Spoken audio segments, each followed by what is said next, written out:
आज हम एक ऐसे नायक की कहानी में उतरने वाले हैं, एक ऐसा नाम जो प्राचीन भारत से जुड़ा है, लेकिन ये कहानी उतनी सीधी साधी है नहीं जितनी हमें लगती है। ये चेहरा देखिए, ये हैं चंद्रगुप्त मौर्य, मौर्य साम्राज्य के संस्थापक, एक शक्तिशाली राजा, एक राष्ट्रीय प्रतीक, है ना? मतलब कहानी तो बिल्कुल सीधी लगती है, एक महान राजा, एक महान साम्राज्य। लेकिन सवाल यह है कि 2000 साल से भी पहले के किसी राजा की कहानी हम तक आखिर पहुंचती कैसे है? कोई हीरो बनता कैसे है? और यहीं पर कहानी उलझ जाती है। इसका जवाब सच कहूं तो हमारी सोच से कहीं ज्यादा दिलचस्प है। और ये सिर्फ अतीत के बारे में नहीं है, ये हमारे बारे में भी बहुत कुछ बताता है।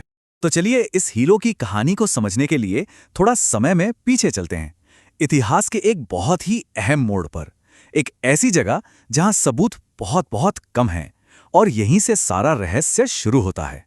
तो साल है लगभग 305 ईसा पूर्व। जगह है सिंधु नदी का किनारा। एक तरफ है भारत के चंद्रगुप्त मौर्य और दूसरी तरफ सिकंदर का एक टॉप जनरल सेल्यूकस। दो ताकतें आमने सामने। अब यहां पर कहानी एक बहुत ही मजेदार मोड़ लेती है। देखिए, जो पुराने ग्रंथ हैं वो हमें बताते हैं कि दोनों के बीच एक शांति समझौता हुआ, कुछ इलाका चंद्रगुप्त को मिला, चंद्रगुप्त ने बदले में 500 हाथी दिए और तो और एक शादी भी हुई। सब कुछ ठीक लगता है ना? लेकिन एक बहुत जरूरी बात इन किताबों में लिखी ही नहीं है। वो बात यह है कि लड़ाई जीती किसने? प्राचीन ग्रंथ इस सवाल पर बिल्कुल चुप हैं, और यही चुप्पी, इतिहास का यही खाली पन्ना हमारे पूरे रहस्य की चाबी है। सोचिए, एक खाली कैनवास जिस पर आने वाली पीढ़ियां अपनी अपनी कहानी लिख सकती थीं। तो अब सीधा फास्ट फॉरवर्ड करते हैं 19वीं और 20वीं सदी में। अब ये जो पुराना रहस्य था ना, ये एक नया जंग का मैदान बन गया। और इस बार लड़ाई दो ताकतों के बीच थी। एक तरफ ब्रिटिश साम्राज्य और दूसरी तरफ भारत का उभरता हुआ राष्ट्रवाद। मजे की बात देखिए, सबूत वही थे, पुराने ग्रंथ वही थे, लेकिन ब्रिटिश और भारतीय इतिहासकारों ने उन्हें देखकर बिल्कुल अलग अलग नतीजे निकाले। एक ही कहानी, दो बिल्कुल उल्टे मतलब। सवाल है, ऐसा क्यों? तो देखिए, जो ब्रिटिश हुकूमत थी उनके लिए इतिहास एक हथियार जैसा था, अपनी ताकत दिखाने का, पश्चिमी सभ्यता को बेहतर साबित करने का। तो जाहिर है उनकी कहानी में विजेता कौन होगा? यूनानी जनरल सेल्यूकस। उसे ही जीतना था। लेकिन दूसरी तरफ थे आजादी के लिए लड़ने वाले भारतीय राष्ट्रवादी। उनके लिए यही कहानी एक प्रेरणा थी, एक उम्मीद थी।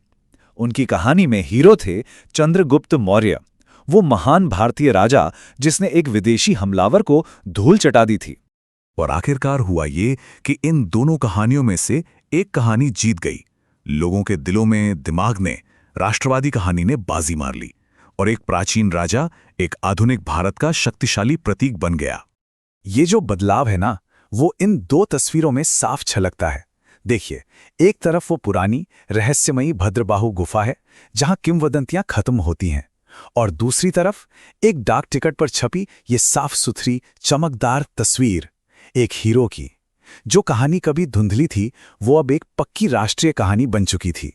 और ये कहानी सिर्फ इतिहास की मोटी मोटी किताबों में बंद होकर नहीं रह गई। नहीं, ये तो पॉप कल्चर में एक धमाके की तरह फैल गई।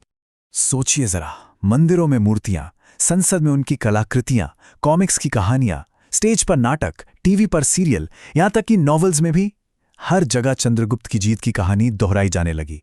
और इस तरह वो लाखों लोगों के लिए एक असली राष्ट्रीय हीरो बन गए। तो एक धुंधली सी ऐतिहासिक घटना से लेकर एक राष्ट्रीय प्रतीक बनने तक का ये सफर, ये हमें सिखाता क्या है? इसका मतलब क्या है? असल कहानी ये नहीं है कि वो पुरानी लड़ाई किसने जीती। असली कहानी तो ये है कि हम हीरो बनाते कैसे हैं और क्यों बनाते हैं। इतिहास में वो जो खाली पन्ना था ना, वो कोई गलती नहीं थी, वो एक मौका था। एक ऐसा मौका जिसने अलग अलग दौर के लोगों को अपनी जरूरत के हिसाब से एक हीरो बनाने की आजादी दी। कभी वो एक साम्राज्य बनाने वाला राजा था, तो कभी आजादी की लड़ाई का हीरो। मतलब हमारे हीरो दरअसल हमारी ही परछाई होते हैं। वो बताते हैं कि हम किन बातों को महत्व देते हैं, हम किस चीज के लिए लड़ रहे हैं और हमारे सपने क्या हैं। उन्हें जितना इतिहास बनाता है, उतना ही हमारा आज भी बनाता है। और बस यहीं मैं एक सवाल के साथ इस बात को खत्म करना चाहूंगा। जरा सोचिए, आज के दौर में हम कौन से हीरो बना रहे हैं और वो हीरो हमारे बारे में क्या कहानी कह रहे हैं।